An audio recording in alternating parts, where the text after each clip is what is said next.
Балдар, балдарыңыз қалай?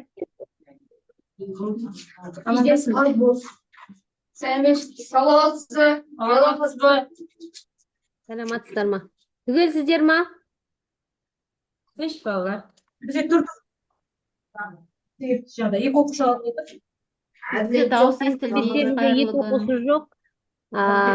Мұхамеджанов мектебінде неше оқушы? Екі оқушы жоқ бізде де. Ауырып жатыр. Екі оқушы жоқ екен. Сәкен мектебі түгелсіздер ма?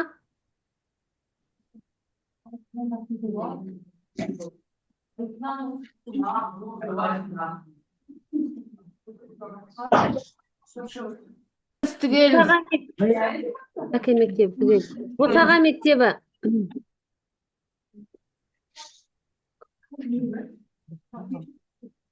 Абай мектебі. Абай орта мектебі қосыламай отыр. Жақсы, сабағымызды бастай берейік.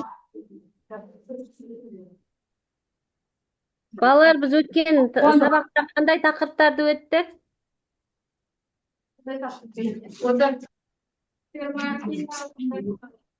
Эндотермиялық және экзотермиялық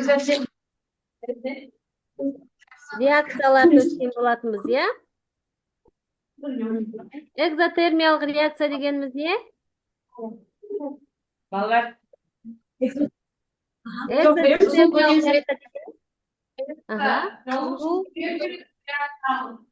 Шығаратын, бөле жүретін, иә? Эндотермиялық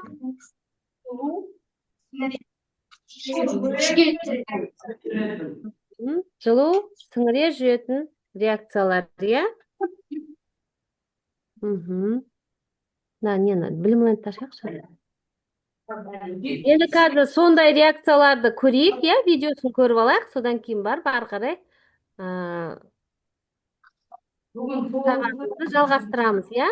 Бүгінде сол термохимиялық теңдеулер, яғни экзотермиялық, эндотермиялық реакцияларды ары қарай жалғастырамыз, иә?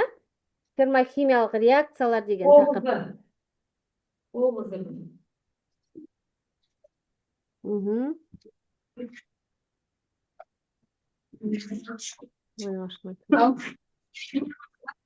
Табиғатта болатын барлық процестер энергияның сақталу заңына бағынады. Химиялық реакциялардың барысында да энергия өзгерістері болып жатады. Көптеген жағдайларда ол өзгерістерді байқау қиын және тек дәл өлшеулердің көмегімен анықталады.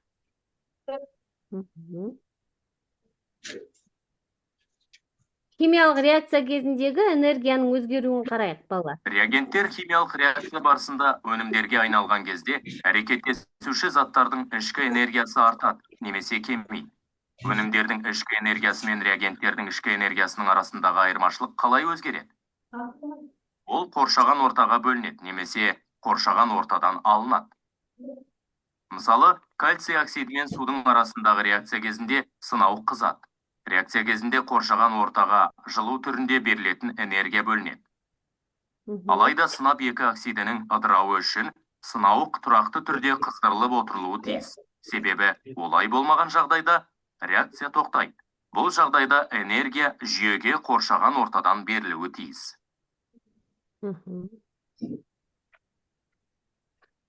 Жаңағы кальций оксидінің, балалар, сумен әрекеттесуін біз өмірде де көреміз, иә? Үйді сылаймыз ғой. Әкті алып сумен әрекеттестірген кезде не істейді? Не істейді? Әкті сумен араластырып көрдіңіздер ма? Суға езіп көрдіңіздер ме әкті? Үй сылаған кезде не істейді? Әк тастарын салған кезде бу шығады. Не істейді тағда? Қайнайды. Жарайсыңдар. Олар қайнайды, иә? Өзімен өзі суық су құйсаң да, ыстық су құймай, сыртынан от жақпасаң да не істейді? Өзімен өзі әрекеттескен кезде қайнай бастайды. Сол кезде не істейді? Жылу сыртқа шыға ма? Жылудың сыртқа шығуы деген ол не? Біздер ол жылуды не істейтін болсақ, сезетін болсақ, онда жылу сыртқа шығарылады, иә? Ал қандай уақытта жылу ішке сіңіріледі?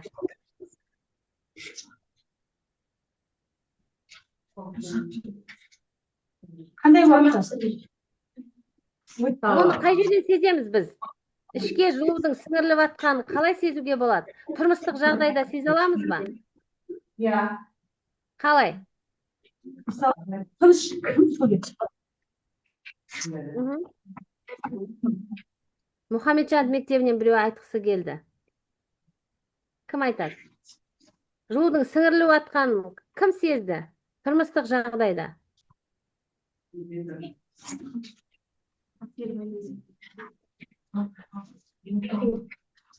Қазір қыста бізде далаға зат шығарып қойсақ не істейді?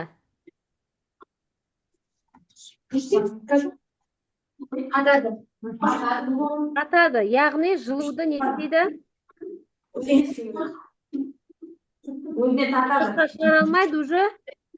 Жоқ, иә, өзіне тартқан кезінде зат не істейді? Суып кетеді, иә? Жақсы.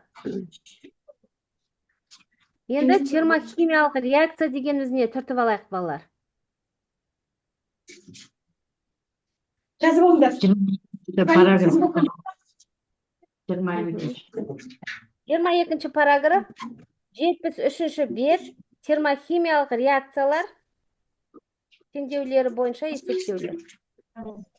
Гүлмира мұғалім, кешіріңіз, біз ортау. Соткадан қосылып тұрмыз, ноутбугіміз қосылмай қалды. Жақсы, қосылып отырсаңыздар. Жазып алайық. Метанның жануы мен карбонаттың ыдырауы процестері термохимиялық процестерге жасады. Балалар, термохимиялық теңдеу дегеніміз не? Экзотермиялық реакция жазамыз, эндотермиялық реакция жазамыз.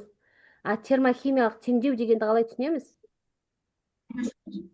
Егерде реакцияда не көрсетіліп тұратын болса?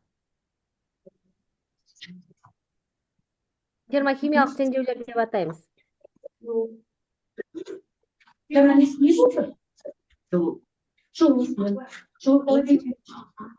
Не көрсетіліп тұрса? Жылудың иә. Қалай атаймыз оны? Немен белгілейміз? Ю, иә? Немесе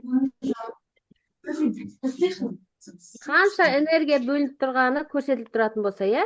Оларды термохимиялық теңдеулер деп атаймыз. Термо деген нені білдіреді?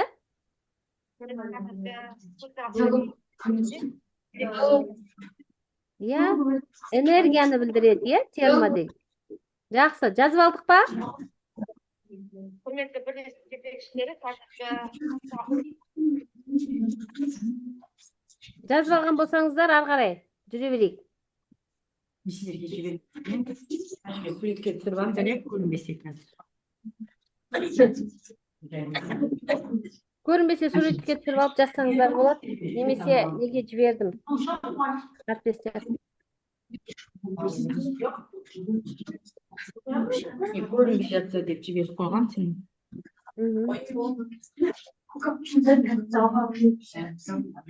Осы ғой. Осы слайд. Біріншісі слайд. Енді термохимиялық теңдеулерге есептер шығару. Мына есепті жазайық. Сосын осындай орындаймыз, иә? Мына жерде қараңыздар, химиялық реакциялардың жылу эффектілері көптеген техникалық есептеулер үшін қажет, иә? Есептеулер барысында термохимиялық теңдеулерді пайдаланады. Мысалы, 1,12 моль көміртек 2 оксиді жанғанда 346,2 килоджоуль жылу бөлінеді. Яғни жылу көрсетіліп тұр, иә, бұл жерде. Көміртек 2 оксидінің жануының термохимиялық теңдеуін құр дейді. Термохимиялық теңдеуін қалай құрамыз? Егерде қанша жылу бөлінетін болса, соны көрсетіп жазу, ол термохимиялық теңдеуге жатады, иә?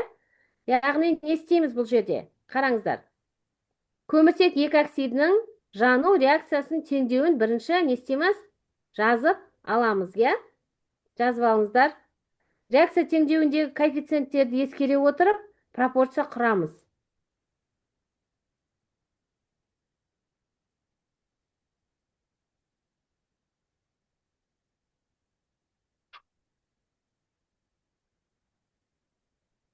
Жаздық па?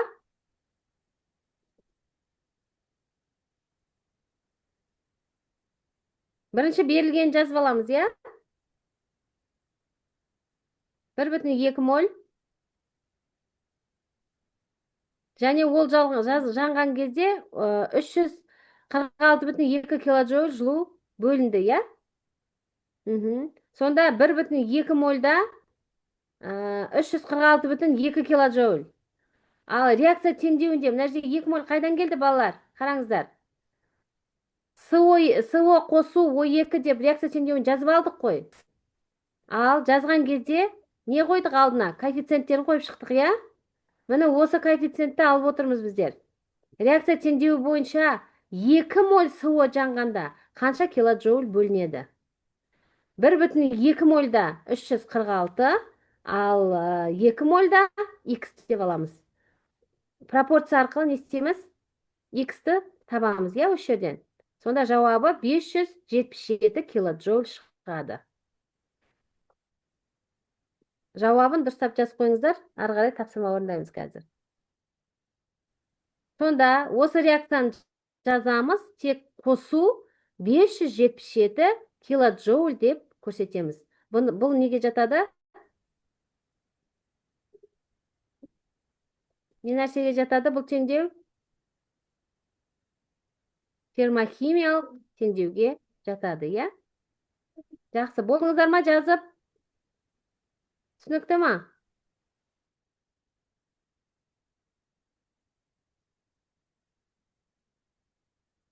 Балалар, белгі бере салыңыздар, жазып болсаңыздар, ары қарай.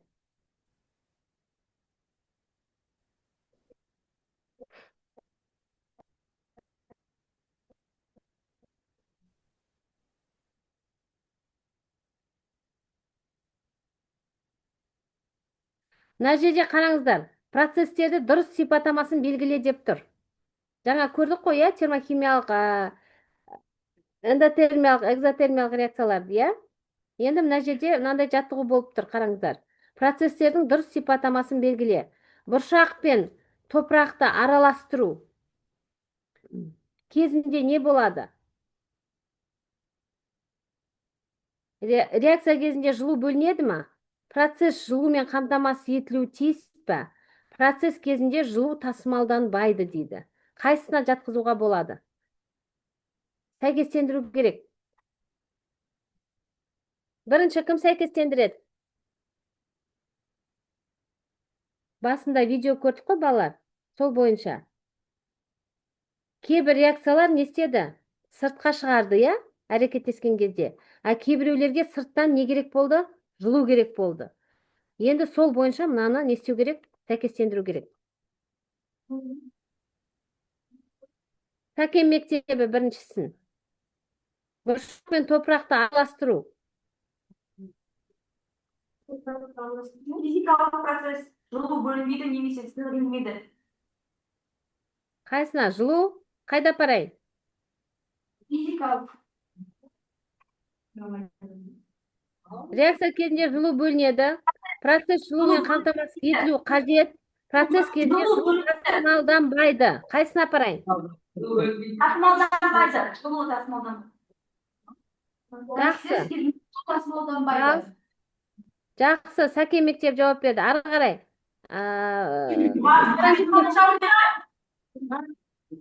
Мұхамеджанов, жақсы. Натрий гидроксидінің суда еруі. Натрий гидроксидінің суда еруі. Қайсына жатады? Реакция кезінде жылу бөлінеді. Реакция кезінде жылу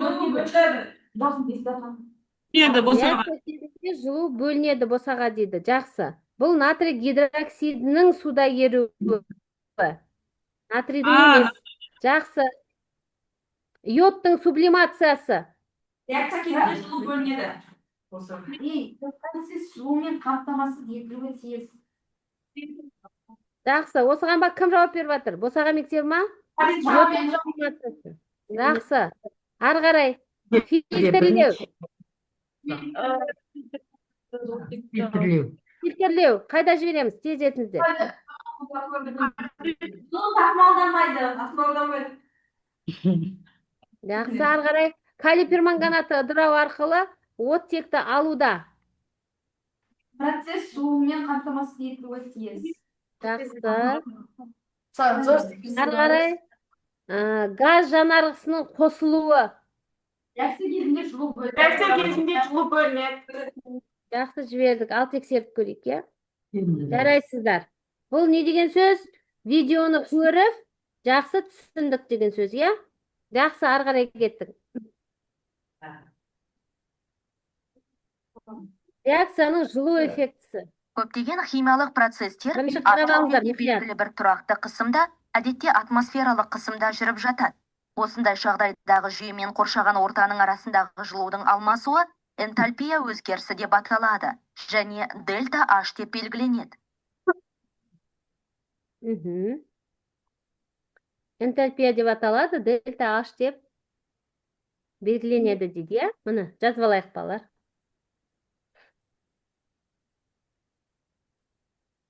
Тез-тез түртіп алайық. Энтальпия өзгерісі реакция өнімдері мен реагент энтальпиясының мөлшері арасындағы айырма арқылы анықталады, иә?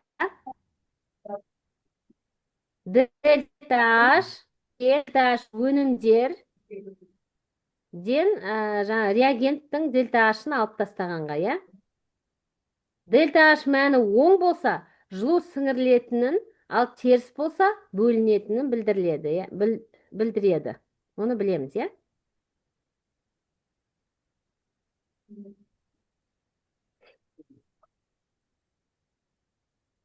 Энтальпияның өлшем бірлігі килоджоуль моль, иә? Мысал жазып алайық.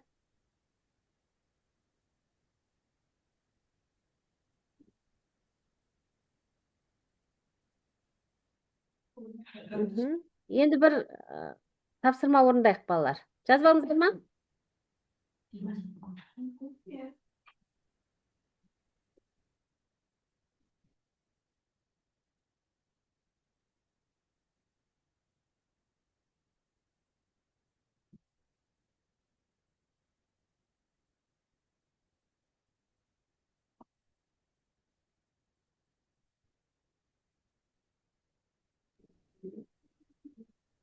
Жазып болдыңыздар ма, балалар? Ал тапсырма орындап көрейік енді. Келтірілген теңдеулердің қайсысы жылуды бөле жүретін, қайсысы сіңіре жүретінін анықтаңыз дейді. Реакция теңдеулері беріліп тұр.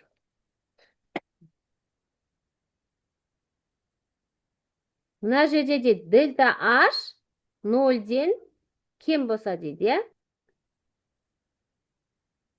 Жылуды сіңіреді, жылуды бөледі. Таңдайық. Абай мектебі.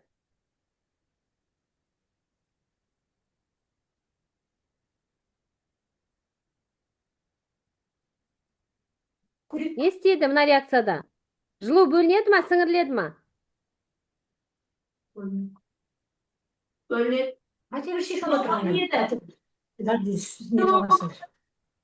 Жақсы, қабылдадық. Ары қарай кеттік. Екіншісінде кальций гидроксиді аталған кезде Мұхамеджанов мектебі. Сіңіреді. Яғни жылу болса, Жылу бөлінеді ма, сіңіреді ма? Мұхамеджанов мектебі.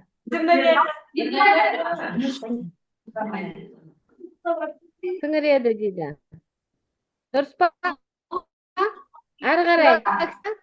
Сумен әрекеттескен кезде бөлінеді. жылу бөле ма, сіңіре ма? Сәкен мектебі. Жылу бөлінеді дейді. Жақсы. Үлкен болса нөлден жол сіңіреді. Солай айтылды ғой. Ары қарай. Мына үшіншісі Сәкен мектебінің жауабы, иә? Өз жауаптарыңызды есте сақтап қалыңыздар. Ары қарай. Ал босаған мектеп жауап берейік.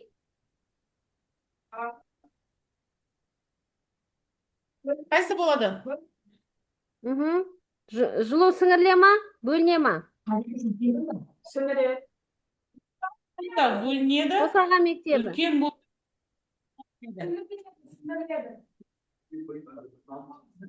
сіңірледі дейді. Жақсы, ары қарай.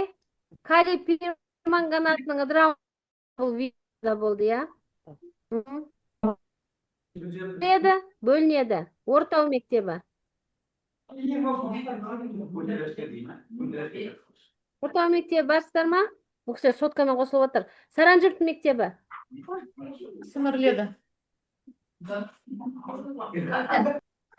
Сіңірледі дейді. Бірақ Босаға мектеп жауап беріп жатыр, иә?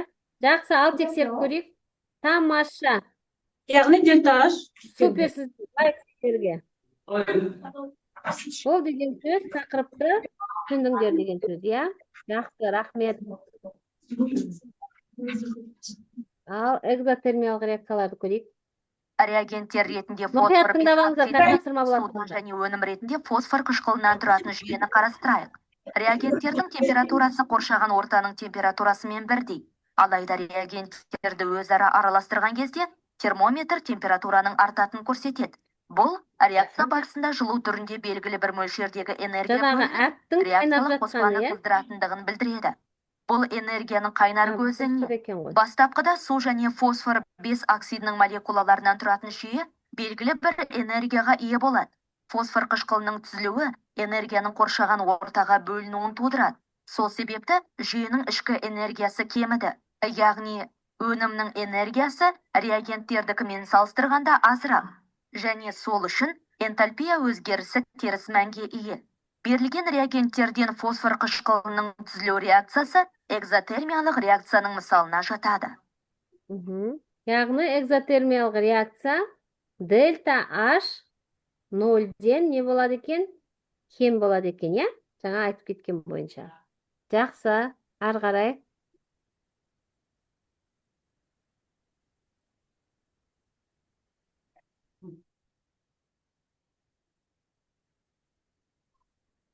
Ал мынаны шығарып көрейік.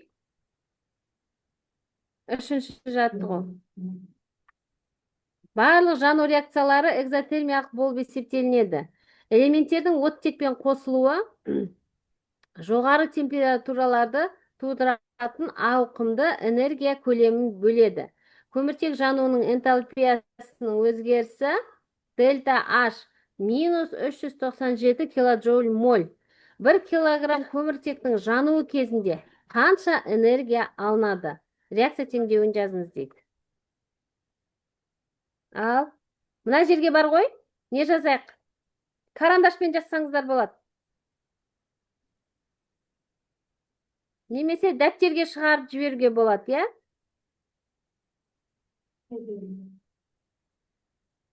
Ал, осы есепті шығарайық.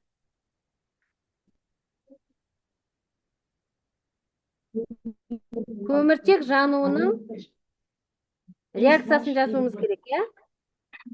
Көміртек мына жерде қатты. Немесе әрекеттесіп тұр. O2 мен әрекеттеседі, ары қарай жаза беріңіздер.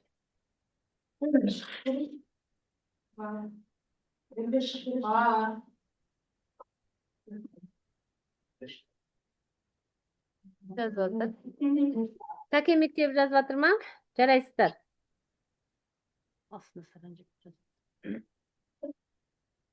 Саранжұрт мектеп жазып жатыр астына. Жаза беріңіздер.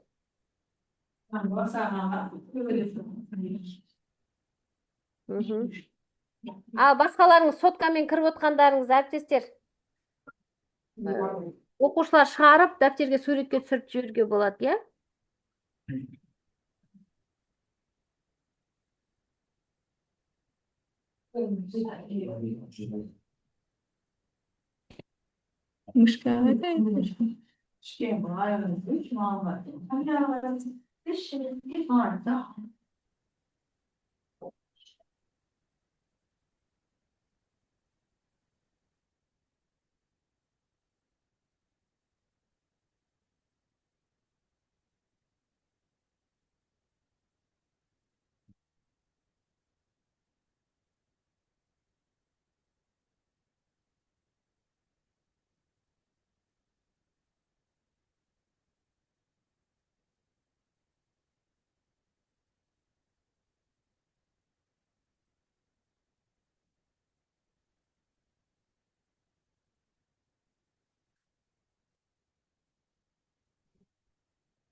Тақтаға кім жазып жатыр? Менің сетім ұстамай тұр ма? Сіздердің жазбаларыңыз маған түспей тұр.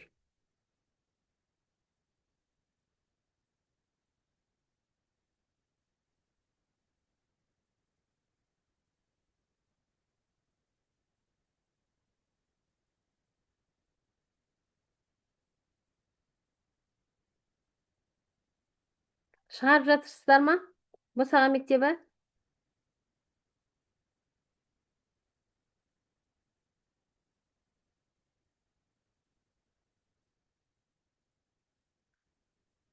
Ортау кіремей қалды ма? Кірді ма? Отыр. Ортау қосылып отырмыз, аха, шығарып жатыр балалар, қазір жібереміз. Жақсы. Саранжев мектебі жаңа жазып жатыр еді, тоқтап қалды, иә? Дәптерге жазып жатсыздар ма?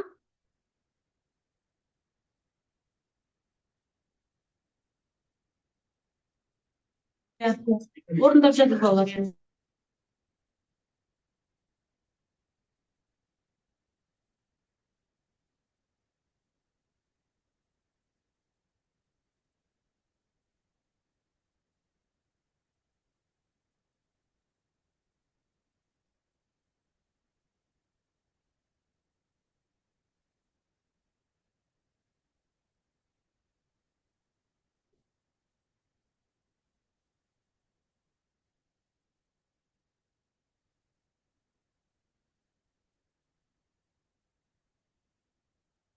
Өшіріп қойды ма?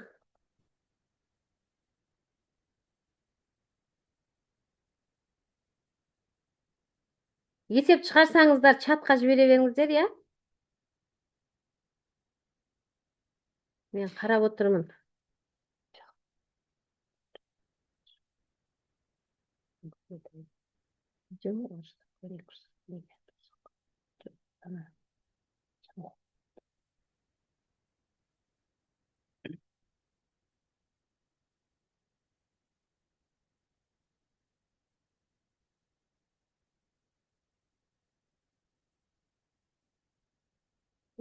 Кім жіберіп жатыр?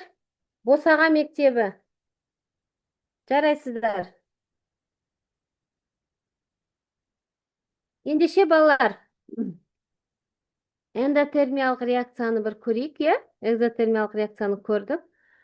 Ары қарай, зумның уақыты аяқталса, Калий перманганаты қыздыру кезінде оттек түзе отырып ыдырайды. Калий перманганатының ыдырауы біздің қарастырып отырған жағдайымызда қоршаған ортадан жүйеге энергия, жылу түрінде берілген кезде ғана жүзеге асады.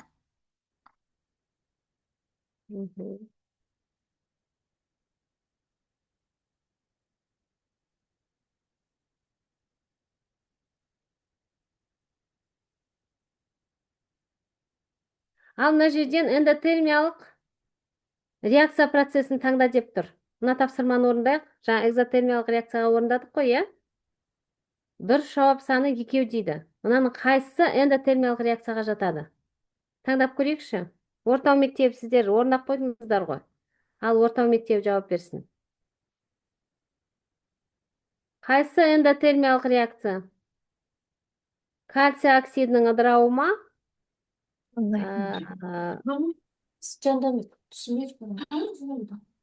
Екінші H2 қосу йод 2 тең. H йод 2 молекула. Қайсы жатады? N2 қосу H2. Екі жауап, бір мен екі, бір мен астындағы үш. 1 мен Сол екеуі. 3. Ал жақсы, тексереміз ба? Ортау мектебі? Жақсы, жарайсыздар. Мұғалім жауап беріп жатыр ма? Оқушы жауап беріп жатыр ма? Әйгерім мұғалім. Біздікілер жауап беріп жатыр. Жақсы.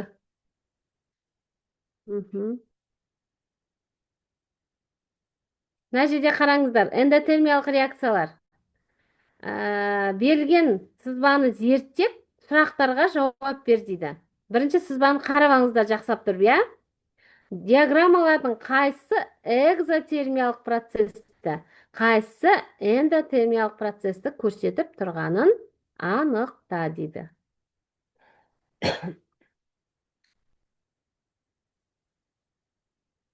Мына жерде стрелкаға қарасаңыздар да анықтауға болады, иә балалар?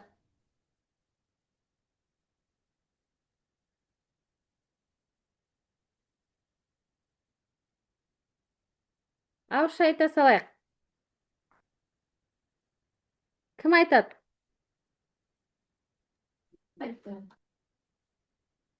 Біріншісі экзодермиялық, екіншісі эндодермиялық. Жақсы, жарайсыздар. Жылуды бөледі, және жылуды. Ал балалар,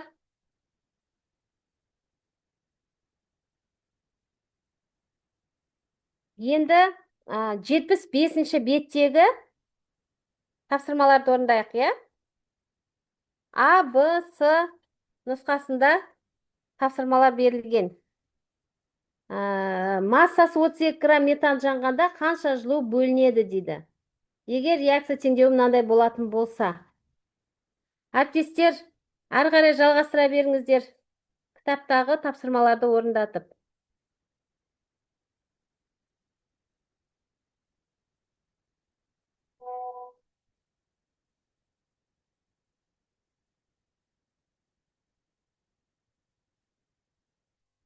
Кім жақсы қосылып отыр? Саранжілік мектебі микрофоныңызды қосып қойыңызшы. Зумның уақыты аяқталғанша. Жақсы, жақсы. Ал балалар берілген жазар, суандығы шекетін шақырды. Не берілген? Массасы 38 грамм метан жанғанда қанша жылу бөлінеді? Егер Реакция теңдеуін оқы. H4 плюс 2OH2 O2 Түзілген нәрсе? түзіледі SO2-ге плюс 2H2 O плюс 892 килоджоуль. Так, бізде массасы 32 грамм метан жанғанда қанша жылу бөлінеді? Егер реакция теңдеуі бойынша 892 килоджоуль бөлінсе деп. Енді берілген жазар, мынандай берілген жазар, сұрақтың барысында жаздық қой. Не берілген бізде? Масса. Қайда түсті? Метан болды жазайық, иә. Содан кейін Жылу. жылу, иә. Термометр теңдеуін құрып, бөлінген жылуды есептейміз. Шешуін жазайық. Қайда?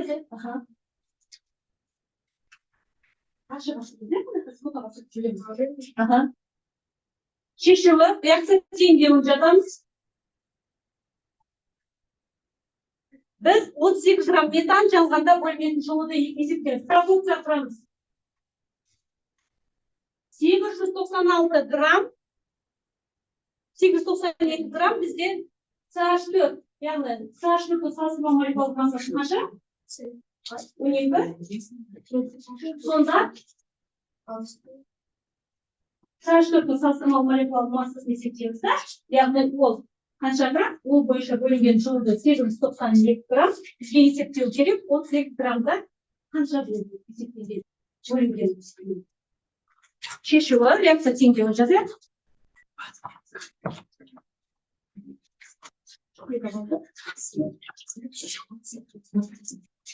Берілген жаздық қой, иә?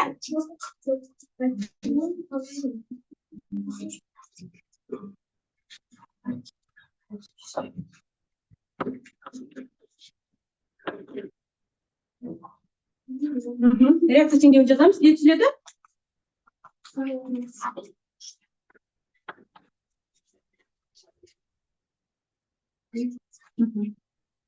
32 грамм метан жанғанда бөлінетін жылуды есептейміз.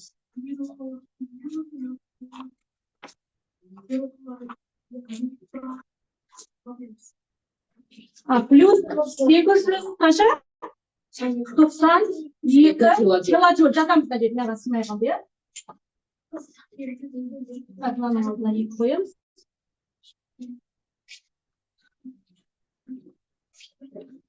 CH4-те сізге қанша жылу бөлініп тұр? 892 килоджоуль. Бізге табу керек. Мынау не ғой? Метан ғой бізге қатысып тұрған. Е? несін тауып алдық қолыңда? Иә. 12 4 қосамыз, сонда бізде 16, иә? Так, бізге есептеу керек неше граммда? Мына жерде мына есептің шартынан келмейсіз ғой, иә? 32 граммда метан жанған кезде не болады? X табу үшін не істейміз енді бұл жерде? 8 килоджойда 32 граммға 16 грамм. Ал, есептей қойыңдар. Сонда шығамын жауабын. Ал, есептейміз. Жауабын жада қойыңыз.